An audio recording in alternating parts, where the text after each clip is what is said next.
88 से थे हम, हमारे साथ ही रहते, हम फैमिली जैसा ही है। मेरा हस्बैंड है वो फैमिली डॉक्टर है उसका, और मैं तो मान ही नहीं सकती कि ऐसा हो सकता है। జరిగిన ప్రమాదాల్లో కొన్ని అత్యంత ఘోరమైన యాక్సిడెంట్లు ఉన్నాయి, కొన్ని ఇప్పటికీ మిస్టరీగానే ఉన్నాయి.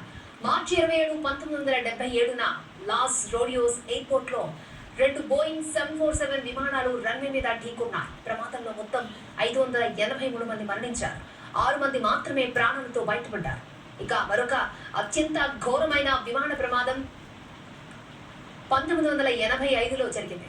జపాన్ ఎయిర్లైన్స్ విమానం 123 మంది ప్రయాణికులతో టోక్యో నుంచి బయలుదేరి 12 నిమిషాల తర్వాత కూలిపోయింది.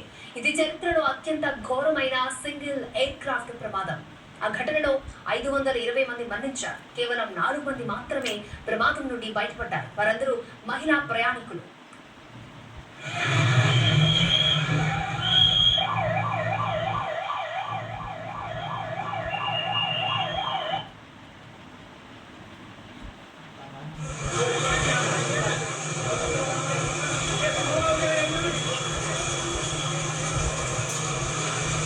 అత్యంత ఘోరమైన విమాన ప్రమాదం చార్ఖీ విమాన ప్రమాదం. Saudi Arabia flight Kazakhstan airlines విమానం ఢీకొన్న సంఘటనలో 349 మంది మరణించారు. ఇది ప్రపంచంలోనే అత్యంత ఘోరమైన విమాన ప్రమాదంగా నిలిచింది. మొదటి ఫ్లైట్ ఢిల్లీ నుంచి దహ్రాన్ కు వెళ్తోంది. రెండోది కజకిస్తాన్ లోని చింకట్ నుండి ఢిల్లీకి వెళ్తోంది. కజకిస్తాన్ పైలట్ తప్పిదం కారణంగానే అప్పుడు ఈ ప్రమాదం జరిగింది.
రైట్, ఎన్టీవీ ఎక్స్క్లూజివ్ విజువల్స్ కూడా మనం చూడొచ్చు. హాస్పిటల్ దగ్గర గందరగోళ పరిస్థితి నెలకొంది. రైట్, ఈ విమాన ప్రమాదంలో మాజీ సీఎం విజయ్ రూపానీ ఉన్నారు. ఆయన తీవ్రంగా గాయపడినట్లు తెలుస్తోంది. అలాగే ఇప్పటికే 10 సంఖ్యలో మృతదేహాలు హాస్పిటల్కి చేరుకుంటూ ఉన్నాయి.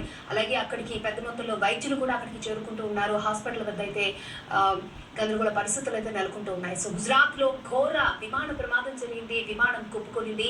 అహ్మదాబాద్ ఎయిర్పోర్ట్ దగ్గరలో ఫ్లైట్ క్రాష్ అయింది. నివాసాలపై క్లాష్ అవ్వడం జరిగింది. ఘటనా స్థలంలో భారీగా పొగ వ్యాపించింది. నల్లటి పొగ పరిసర ప్రాంతాలను కమ్మేసింది. టేకాఫ్ అవుతున్న టైంలో ప్రమాదం జరిగినట్లు తెలుస్తోంది. ఫ్లైట్ లో ప్రయాణికులు సిబ్బంది కలిపి మొత్తం 242 మంది ఉన్నారు. వీళ్ళు క్రూ మెంబర్స్ 12 మంది ఉన్నారు. అహ్మదాబాద్ నుంచి లండన్ కి బయలుదేరుతూ ఉండగా ఎయిర్ ఇండియా ఫ్లైట్ ప్రమాదానికి గురైంది. 7 ఫైర్ ఇంజన్ల సహాయంతో మంటలను అదుపు చేసేందుకు ప్రయత్నిస్తున్నారు. 625 అడుగుల ఎత్తు నుంచి ఫ్లైట్ కింద పడిపోయినట్టు తెలుస్తోంది. కేంద్ర హోంమంత్రి అమిత్ షా ఇప్పటికే గుజరాత్ సీఎంతో ప్రమాదంపై మాట్లాడి వివరాలను తెలుసుకున్నారు. 100 మందికి పైగా ఎన్డీఆర్ఎఫ్ సిబ్బంది హుటాహుటిన ఆ ఘటనా స్థలానికి బయలుదేరారు.